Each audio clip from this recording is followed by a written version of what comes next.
Hello বন্ধুরা, কেমন আছেন সকলে? আশা করি সকলেই ভালো আছেন। গাছ লাগায় মানুষের ভবিষ্যতে ফুল ফল পাবার আশায়। এরকমই আমাদের বাগানে একটা বেল গাছ আছে। সেই বেল গাছের পাতা সমস্ত পুজোতে তো লাগেই, বাবা শিবের চরণে লাগে।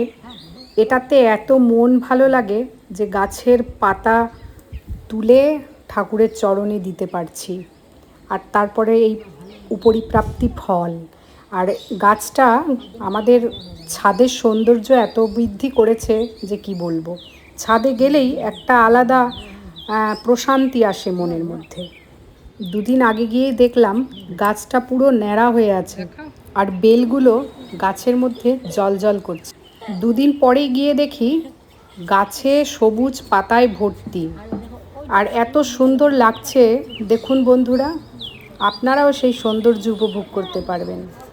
নিজের গাছ থেকে হাতের নাগালের মধ্যে এভাবে ফল পাড়াটা যে কি আনন্দের, কি বলবো। শুধু ফল পাড়া নয়, খাওয়া, অপরকে বিলিয়ে দেওয়ার মধ্যেও আনন্দ আছে।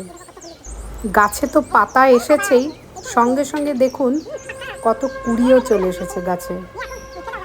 সুবীর কবে থেকেই বলছে বেলগুলো পাড়বার জন্য, তো সপরিবারে মিলে ছাদে উঠেছি বেল পাড়তে, যতগুলো হাতের নাগালের মধ্যে পাওয়া যায়। আমি পাড়ছি, শাশুড়ি মা ধরছে, আর মেয়ে ভিডিও করছে। দু একটা বেলের সাইজ বেশ বিশাল হয়েছে, কিন্তু সবথেকে বড় ব্যাপার বেলগুলো ঠিকমতো পাকছে না, ওইটাই সমস্যা।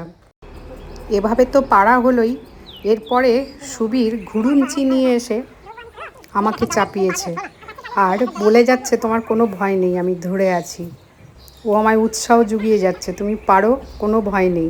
আর নিচে শাশুড়ি মাও দাঁড়িয়ে আছেন।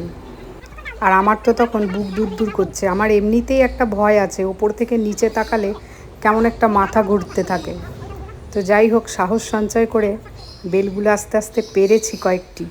এভাবে বেল পাড়তে দেখে আপনারা অবশ্যই আমাকে গেছো মেয়ে ভাবতে পারেন, কিন্তু আমি একদমই গাছে চাপতে পারি না। এটা সাহসটা পেয়েছি শুধুমাত্র সুবীরের জন্য। আর আমার শাশুড়ি মায়ের উৎসাহ দেখুন, উনিও নিচে প্রাণপণে চেষ্টা করে যাচ্ছেন, কোনটা পারবো ইনস্ট্রাকশন দিয়ে যাচ্ছেন। আর ছাদ থেকে শুধু বেল পাড়া নয়, আমাদের নারকেল গাছ থেকে নারকেল পাড়াও খুব সহজ ব্যাপার। সেই কারণে বেশ কয়েকটা নারকেলও পারলাম। গাছগুলোতে নারকেল অনেক বড় বড় হতো আগে, কিন্তু এখন সব টাওয়ারের কারণে নারকেলের গ্রোথটাও নষ্ট হয়ে গেছে। অনেক নারকেল নষ্ট হয়ে যায়। ডাব ভেবে পারলাম, কিন্তু নারকেলগুলো শক্তই হয়ে গেছে, ডাব আর নেই এগুলো। এবার কাঁঠাল গাছেও বেশি কাঁঠাল হয়নি, আর কাঁঠালগুলো হয়েছে খুবই ছোট ছোট। অন্যবার এঁচড় খাওয়া হয়, এবার আর এঁচড় খাওয়া হবে না। আর যে সাইজের কাঁঠাল হয়েছে তাতে কাঁঠাল খেয়ে মনের স্বাদও মিটবে না, কাউকে দেওয়াও যাবে না।